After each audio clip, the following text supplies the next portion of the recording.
Ang tanong ng isa nating masugid na taga-subaybay, pwede ka ba magsangla ng magsangla sa pawn shop kahit naririmatado na yung alahas na sinangla mo? At nagbabago ba yung interest nila kapag naririmatahan ka? At yan po ang ating pag-aaralan sa video nating ito. Lamang ang may alam.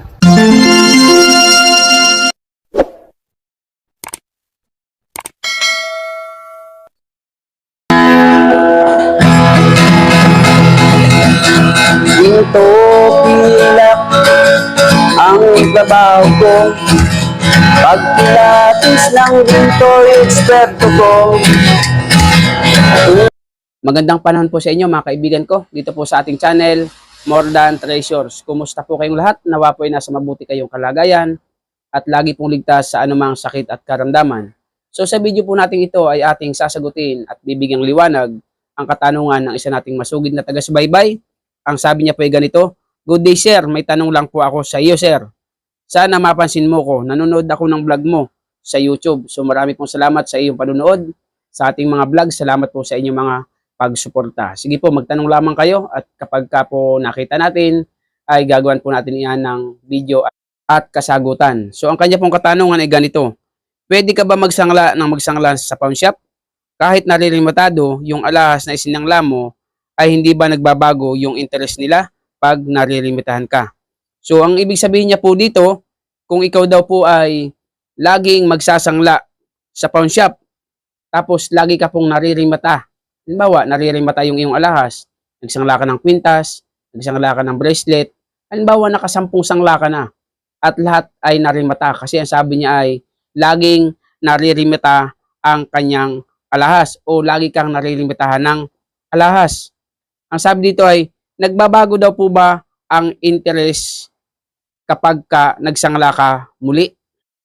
So ibig sabihin, siguro nitong ating kaibigan na ito, kung ikaw ay narimatahan ng maraming beses ng alahas sa pawn shop, tapos nagsangla ka ulit, nagbabago daw po ba yung interest?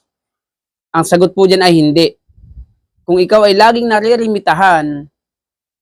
naririmatahan ng alahas sa iyong kasasangla, tapos nagsangla ka ulit, halimbawa 10 beses ka nga nakapagsangla, narimata 10 beses, tapos pang 11 nagsangla ka ulit. Ang ibig sabihin niya ba ay nagbabago daw po ba ang interes? Maaring tumataas ba ang interes sa kanyang pagsangla dahil lagi na siyang naririmatahan? Hindi po yan nagbabago. Kasi mas gusto nga po ng pawn shop na naririmata ang alahas mo, lalo na po kung ito ay magandang klase. Dahil sila po ay tumutubo kapag naririmata ang iyong mga alahas. So kaya kung ang interest po halimbawa ng mga sinangla mo 10 beses, halimbawa po ay 3% ang kanilang kinuhang interest, halimbawa lang, tapos narimata 10 beses, sa ika-11 beses na pagsangla mo, kung 3% noon, 3% pa din po sa susunod. Maliban na lamang po kung magbago ang rates ng presyo ng alahas. Kung tumaas po ng mas malaki ang alahas, siyempre lalaki po ang rates ng kanilang interest dahil nagbabago po ang presyo ng alahas na iyong isinanla. So hindi po nagkakaroon ng problema kahit na po ikaw ay magsangla ng alahas at marimata sa pawn shop. Maliban na lamang kung ang iyong mga sinasangla na alahas ay merong napapasama dyan na mga hindi magagandang klase ng alahas. Tulad po ng mga bomba gold. May tinatawag po kasi bomba gold itong ating kauli-ulihang upload. Ano po? Yung balot ng makakapal na ginto, tinatakan, tapos hindi po masyadong naging aware yung tao ng pawn shop. Halimbawa lamang po ay nalusutan sila ng bomba gold. May tatak na halimbawa 18K o 750. Tapos balot lang pala ng makapal na ginto. Tapos ay ilang beses mong ginawa. Halimbawa, 1, 2, nakalusot sa kanila. Kasi pag narimata po yan, i-check po yan ng kanilang pinakang bisor o kaya yung pinakang magaling sa kanila bago po i-final kung sino ang tumanggap o presiding officer. Yan. O sino po yung tao ng pawn shop na tumanggap nung sinangla na yon kasi narimata.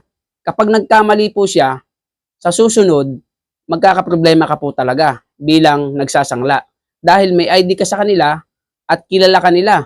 Pag lagi mo yung ginagawa, hindi na po tatanggapin ang mga sangla mo sa mga susunod. May kilala po akong ganyan at ang gumagawa lang po ng ganyang diskarte, yung mga alahero na platero, yung gumagawa ng mga alahas.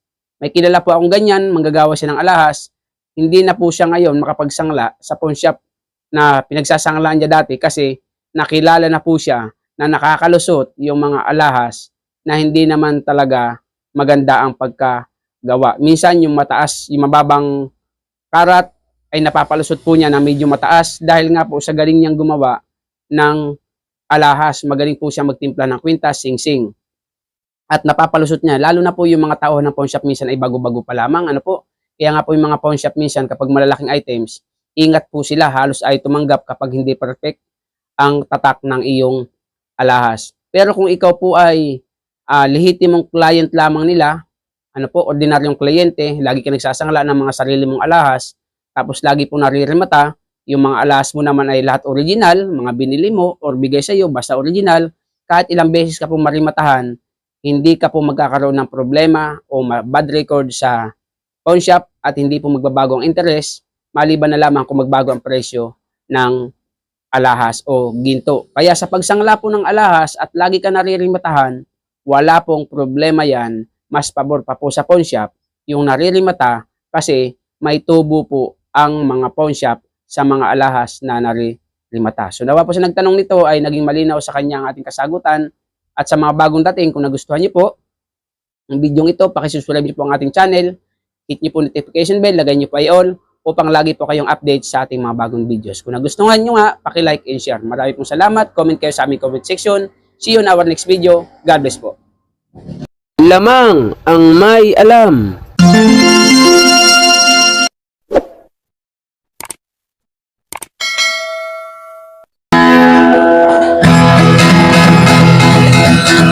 Ginto pilak ang trabaho ko. Pag pilatis ng ginto, eksperto ko. Kung sa mga kabisado ko, alam ko ang peke at totoo. Ako ay isang masayang ng ginto. Alam ko ang tunay at totoo. Kung usapan ay alas lang, yan ay kaya nating patunayan. Ako ay alahero at asayer ng ginto. Alam ko ang tunay at totoo. Walang maitatago kung usapan ay ginto, pagkat ang alahero'y eksperto sa ginto. Mayroon ngayong bagong pauso, mahal daw ang bariyang 10 piso. 2001. Ang iba naman ay 5 piso. Ang iba ay 20 peso, lagpas kwelyo. Kung sila'y inyong tawagan,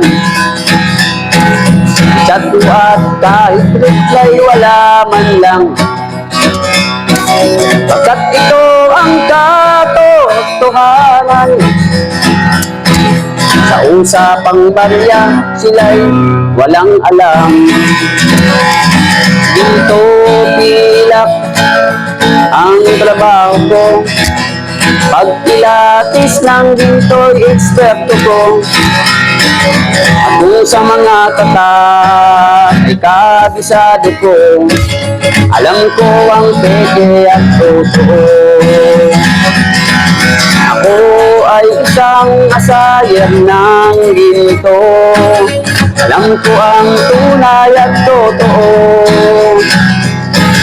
Walang maitatago kung usapan ay ginto, pagkat ang alahero'y Eksperto sa ginto. May mga taong akala mo ay may alam. Sa pagkilatis ng ginto ay nakikialam. Ngunit ang kanilang ginagawang paraan ay napakalayo na sa katotohanan. Ginto pilak ang trabaho ko. Pagkilatis ng ginto ay eksperto ko. Kung sa mga katak ay kabisado ko. Alam ko ang peke at totoo. Ako ay isang asayer ng ginto. Alam ko ang tunay at totoo. Kung usapan ay alahas lang, yan ay kaya natin patunayan. Ako ay alahero at asayer ng ginto. Alam ko ang tunay at totoo. Walang maitatago kung usapan ay ginto.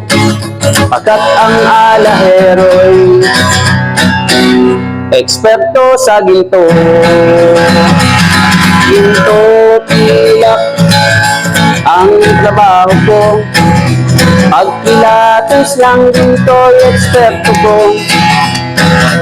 Kung sa mga tatak ay kabisado ko. Alam ko ang peke at totoo.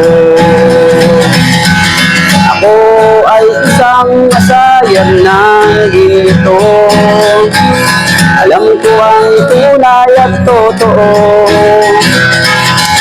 Walang maitatago kung usapan ay ginto. Pagkat ang alahero'y eksperto sa ginto. Pagkat ang alahero'y eksperto sa ginto. Lamang ang may alam.